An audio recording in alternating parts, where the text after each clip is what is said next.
What is going on YouTube? Carlo here. Welcome to the vlog. Today, we're going to check out a bunch of sneakers that I was able to buy from Zalora. The most special among the lot that will definitely grab your attention is a Filipino-made sneaker that resembles a Balenciaga Triple S. So we will call this episode the Pinoy Balenciaga Triple S.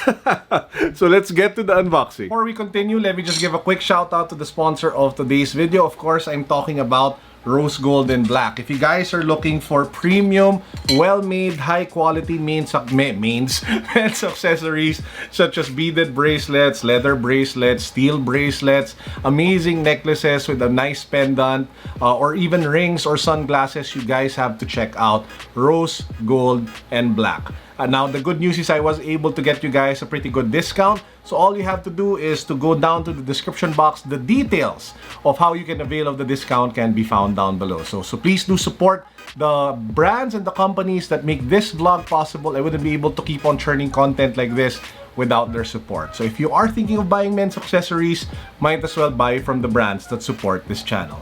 Thanks everyone. We will get to the Balenciaga sneaker last, or the Pinoy Balenciaga sneaker last. Let's first take a look at some of the other sneakers that I was able to get from Zalora.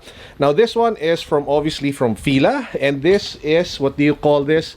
The Disruptor Ray Tracer sneaker. So what they basically did was they got the upper of the Disruptor 2 and they slapped the midsole of the Ray Tracer at the bottom of the sneaker to form like a hybrid shoe. So if you pop it open, you have the tissue paper of both the Ray Tracer and the Triple S, and then boom, you get to the actual shoe. So you have that premium leather upper that the Disruptor has made its mark with that FILA logo here on the lateral and the medial side, as well as the back and the tongue. And if you go to the bottom, you have that wavy midsole that the FILA Ray Tracer took a lot of inspiration from, well, from the Yeezy Wave Runners. Now, just as a point of comparison, we actually have the Ray Tracer over here.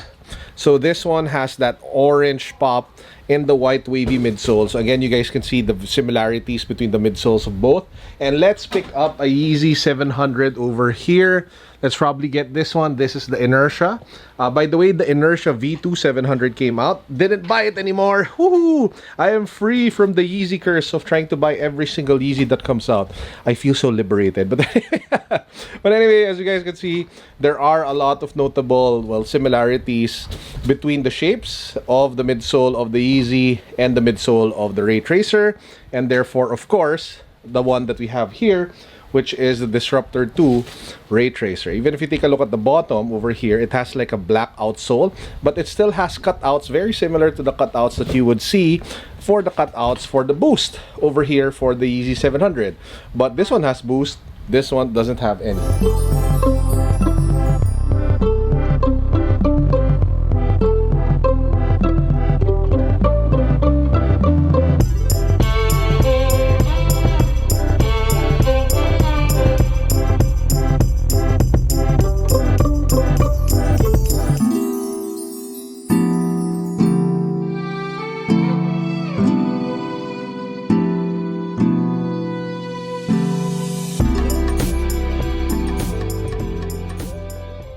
Now, the FILA Ray Tracer Disruptor 2 sells for over 3,500, but I was able to get a discount code in, plus the cashback from the Shopback app. By the way, guys, if you haven't downloaded the Shopback app yet, please make sure that you do so because the 9/9 sale starts tomorrow, and you definitely want to maximize your savings by using the Cashback app so you get money back each time you shop through the different merchants that they have. So anyway, that's the first sneaker that I wanted to show you guys. This is the FILA Disruptor 2 Ray Tracer. Boom! Before we move on to the next sneaker, take a look at how I arranged this cabinet over here. So you have most of the 700 V2s, you have the 700s, you have the Air Force 1s in brown, and then in blacks, and then a bunch of other sneakers. Some shoes over here at the bottom that I still have to sort out and figure out where I will put. But anyway, yeah. So next we have something from Adidas. This one is a sneaker that I've always had my eye on, but I never actually bought, mainly because I have a lot of chunky shoes already. But I did buy this mainly due to the massive sale, plus the discount code in the Shopback app cashback that I was able to get. So this one usually sells for 5,500. I think I paid less than 3,000 for it all in. So this is the Yung-96 CHASM. So as you guys can see, this is a chunky sneaker. It has a majority black upper with some sort of like nubuck or synthetic suede.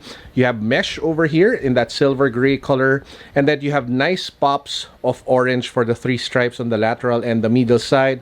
That nice pop of orange here in the middle, as well as the stripes and here at the side of the shoe. Now it actually has reflective hits as well, so if you hit it with flash, it should glow at certain portions of the shoe. Gives me a lot of Yeezy 500 vibes. While it doesn't pack the adiprene midsole, it's still relatively comfortable compared again to a lot of chunky shoes. So if you are looking for sneakers like this one, but you can't, you know, pay the insane prices that you usually pay for the Yeezys, this is a pretty good alternative. I mean, you don't have to pay like over 16,000 pesos. You just pay like less than 3,000 with the cashback thing, and then yeah, you should be good. So this one, again, it's another nice addition to our collection. This is the Yung-96 CHASM. Got it from Zalora. Boom.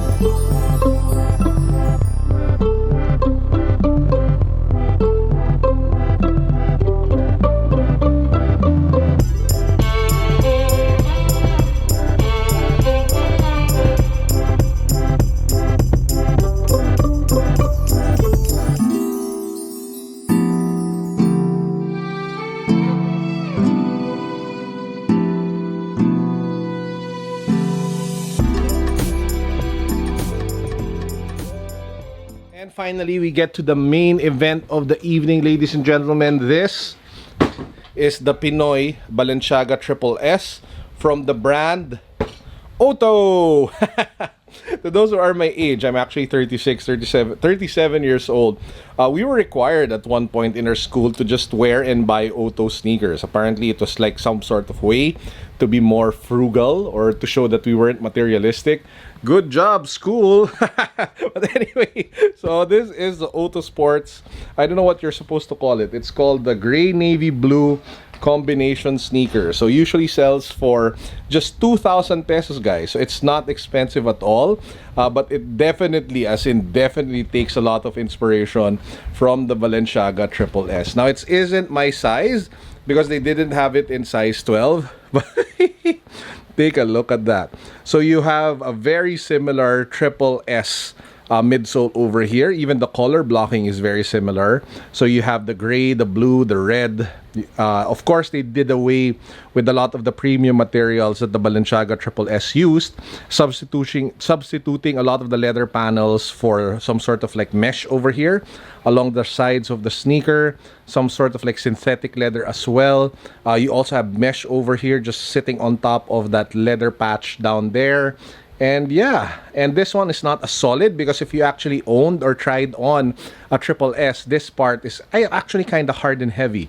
For this part, they used just some sort of foam, molded it, and they basically just painted over it to give the impression that it was, or it does look like, a Triple S. So if you move down to the outsole, you have that same foam outsole with the OTTO brand at the middle and some more parts that are jut out for aesthetic purposes. So this one, guys, sells for just 2,000 pesos. Unfortunately, I cannot put it on feet for you.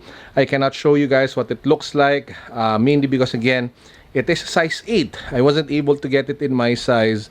I wear size 12. Since I don't need it, this is a surprise giveaway. All you guys have to do is to comment down below whatever you want to say about this shoe or about any of the shoes. Just include your IG handle. I'll pick a winner in the next, I don't know, maybe 48 hours. So it's just a short giveaway from uploading of this video. And I will be announcing the winner in the vlog 2 to 3 days from now. So I'll give this what do you call this, OTTO combination sneaker or the Pinoy Balenciaga away to one of you lucky gentlemen or ladies. Wow. Now, before we end our vlog for today, just a quick reminder, tomorrow is September 9, which basically means that it is tomorrow's mega sale for Lazada. So if you are thinking of buying electronics, if you are thinking of buying sneakers, especially from brands such as Peak, tomorrow would be a great time to do so. So all you have to do is to, well, add to cart as early as now. So when the deals start happening, you should be able to get them for discounted prices as well as additional discounts via the vouchers. So how do vouchers work? Make sure that you go to the listing, and then there should be claim the voucher button there. Claim the voucher, and then check out what are the mechanics for you to be able to use the voucher and then buy the sneaker or the product at that reduced price. For example, this is the Peak Tai Chi sneaker that I've been raving all about, and I will be putting out the review of this one very soon. So this usually sells for 3,799 pesos. With the voucher, you can get it down to just 3,000. Oh, without the voucher, with the discount, it's like 3,600 pesos. But if you buy at least 4,000 pesos worth of products in one from Peak, you can actually get 500 pesos off, which brings down the price to just almost 3,000 pesos for one of the most comfortable sneakers that you guys will rock and wear. So that's a pretty good deal if you ask me. Apart from sneakers, they also have like Xiaomi power banks. They have JBL true wireless earphones. I will put links to specific products that I recommend down below. So if you guys are keen on buying electronics or sneakers from Lazada, just check them out and you should be able to find discounts when 99 hits tomorrow. Don't forget to add to cart as early as now, so when the discount starts, you won't miss out. And for our power-up words of wisdom for the day, I have once again with us the one and only, the legendary Billy De La Fuente. So Coach Billy, as you guys have seen, has appeared on the vlog twice already, and I wanted to share with you one last piece of advice that we were able to film together, and I hope you guys enjoy this one. Take it away, Billy. Natatapos na ba ang pag-aaral pagkatapos ng college? Alam mo, isa yan sa mga advantage ko. Kaya yung success mas maaga ko nakuha. Bakit? Kasi yung kadalasan sa atin, akala natin pag nag-aral na tayo, tapos graduate tayo, tapos na. Pero sa totoo lang, yung mga taong successful, ito yung mga tipo na tao na kahit na graduate na sila, tuloy-tuloy pa rin yung pag-aaral. So ito nga yung skill na gusto ko i-share sa inyo, yung GLLA, or Good Learning Listening Attitude. If willing kang matuto, if willing kang makinig sa mga taong successful, if willing kang magbasa, if willing kang mag-observe, no? And yung tamang attitude na meron ka, magiging successful ka talaga. So, continuous. Kasi katulad ko, example lang, wala akong alam yun nga, sa pag-YouTube, di ba? Inaral ko yan. Sa pag-social media, nood ako ng kay Gary Vaynerchuk, kay Will Dasovich, yung nagbasa ako ng libro, Network for Dummies, dummies about social media, may mga books na ganun. And lahat ng mga inaaral ko na yan, tas in-apply ko na agad ngayon, yung ROI niyan, mabilis din. Meaning, kung mabilis ka mag-aral, mabilis ka rin kikita. So imagine nyo guys, sa lahat ng mga estudyanteng nakikinig ngayon, imagine mo to, if alam mo na ganun yung mindset, promise, lahat ng bobo tatalino. I'm Billy De La Fuente, and if you want to learn more about life, success, and money, don't forget to subscribe to my channel. It's youtube.com/Billy De La Fuente. Now, if you guys enjoyed Billy's content, he does have an amazing YouTube channel where he talks about business, motivation, personal leadership, entrepreneurship, how to handle money. The link to his YouTube channel down below. Check it out, watch his content, give him a subscribe, and when you watch his videos, leave a comment down below and tell him that you discovered him from this channel. And with that said, guys, that actually wraps up our vlog for today. I hope you all enjoyed. I hope you all had an amazing weekend, and I hope you all have a great week ahead. Peace, God bless, what's up, boom.